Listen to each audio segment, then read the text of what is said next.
یہ ہے وہ ذہنی پستی، یہ ہے وہ بے شرمی، یہ ہے وہ بے غیرتی جو بیسکلی انسٹال کی جاتی ہے. اور انسٹال کس کی طرف سے کی جاتی ہے؟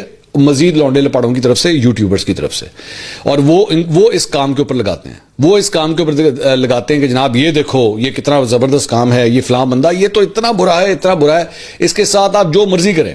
آپ اس بات کا بھی لحاظ نہ کریں کہ جناب وہ اپنی فیملی کے ساتھ ہے، اپنی بیوی کے ساتھ ہے، وہ آپ نے کوئی لحاظ نہیں کرنا. اور you can start barking as much as you want. اسی لیے یہ میں اکثر اوقات یہ کہتا ہوں کہ آپ لوگوں نے ان کی جو بریڈنگ کی ہے نا، ٹریننگ نہیں، بریڈنگ اور ٹریننگ میں فرق ہوتا ہے. ان کی جو بریڈنگ کی ہے نا اس کے اندر کھوٹ ہے، اس کے اندر ایسے چلتے پھرتے ٹائم بم پیدا کر دیے ہیں جو کہیں پہ بھی بکواس کر سکتے ہیں، کہیں پہ کوئی بدتمیزی کر سکتے ہیں. اب شاہ زیب کے ساتھ جو ہے، میں اس ساری ایپیسوڈ کے اندر ایک چیز میں دیکھ رہا تھا کہ شاہ زیب جو ہے اس بندے کو بڑے آرام سے تمیز سے اوائڈ کر رہا تھا. اور شاید ظاہری بات ہے شریف آدمی جو ہے وہ اسی چیز کا دھیان رکھتا ہے کہ یار میری بیوی میرے ساتھ ہے، میری فیملی میرے ساتھ ہے، میں اس کے ساتھ ہوتے ہوئے کوئی ایسی ویسی حرکت نہ کروں. لیکن شاید یہ شاہ زیب کا ظرف تھا، اس کا صبر تھا کہ اس نے، یا پروفیشنلزم کہہ لیجیے، whatever you want to say it, کہ اس نے لحاظ کر لیا. کراچی کا بندہ ہے، کراچی کا بندہ پھر بھی ذرا عزت لحاظ کرنے والا بندہ ہوتا ہے. ویسے سندھ سے تعلق ہے ان کا شاہ زیب کا. یہی کام جو ہے وہ شاید اگر میں ان کی جگہ ہوتا یا یہ لاہور شہر ہوتا اور یہاں پہ کوئی اس طرح کی حرکت ہو رہی ہوتی تو شاید میرا ریاکشن کچھ اور ہوتا.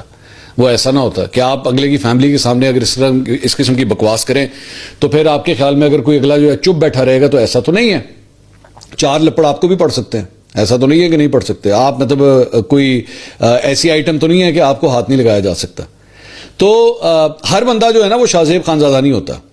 People need to learn that کہ ہر بندہ شاہ زیب خان زادہ نہیں ہوتا، وہ آگے سے ریاکٹ بھی کر سکتا ہے. عزت لحاظ جو ہوتی ہے نا وہ بندے کے اپنے ہاتھ میں ہوتی ہے. آپ کو اختلاف ہے، آپ کو شاہ زیب کی صحافت سے اختلاف ہے، اور یہ بیسکلی یہ پچھلے دنوں جو ہے خاص طور پہ شہباز گل اور اس قسم کی جو آئٹمز ہیں انہوں نے یہ پوری ایک کیمپین چلائی تھی شاہ زیب کے اگینسٹ. یہ اس کا شاخسانہ ہے. میں اسی لیے کہتا ہوں نا کہ جو نفرت اور گندگی آپ پروموٹ کرنا شروع کرتے ہیں نا، وہ it goes deep down into your followers. وہ ان کے ویورز کے اندر، سبسکرائبرز کے اندر جو ہے وہ اس طرح آپ انسٹال کرتے ہیں کہ بیٹا یہ ہے اور اس کے ساتھ اب آپ جو مرضی کریں جا کے، ڈزنٹ میٹر. کیونکہ شاید ہو سکتا ہے ان میں سے کئی ایسے ہوں گے جن کی اپنی فیملی نہیں ہوتی ہوگی. آپ کی وہ جو اسی لیے کہتے ہیں نا، وہ کچھ جگہ ہوتی ہیں جہاں پہ کہتے ہیں فیملیز اونلی. وہ فیملیز اونلی کا مقصد بیسکلی یہ ہوتا ہے کہ جب آپ کی اپنی فیملی ہوتی ہے نا تو آپ اگلے کی فیملی کے سامنے بھی جو ہے اس کی بھی عزت کرتے ہیں، رسپیکٹ کرتے ہیں، آنکھ میں شرم ہوتی ہے، آنکھ نیچے رکھتے ہیں آپ. اس وجہ سے کچھ جگہوں کے اوپر جو ہے نا کہا جاتا ہے کہ فیملیز اونلی، تاکہ آپ کو پٹا ڈلا رہے. اصل بات یہ ہوتی ہے. لیکن کچھ لوگ ہیں یہاں پہ ایسے لونڈے لپاڑے ہیں جن کے بارے میں مجھے پتا ہے ان کی فیملی ہے ہی نہیں. میں جانتا ہوں، میں زیادہ ڈیٹیل میں اس لیے نہیں جانا چاہتا کیونکہ وہ پرسنل ڈومین بنتا ہے، مجھے ساری باتیں پتہ ہیں. لیکن کیونکہ ان کی فیملی نہیں ہے تو وہ نہ کسی دوسری عورت کا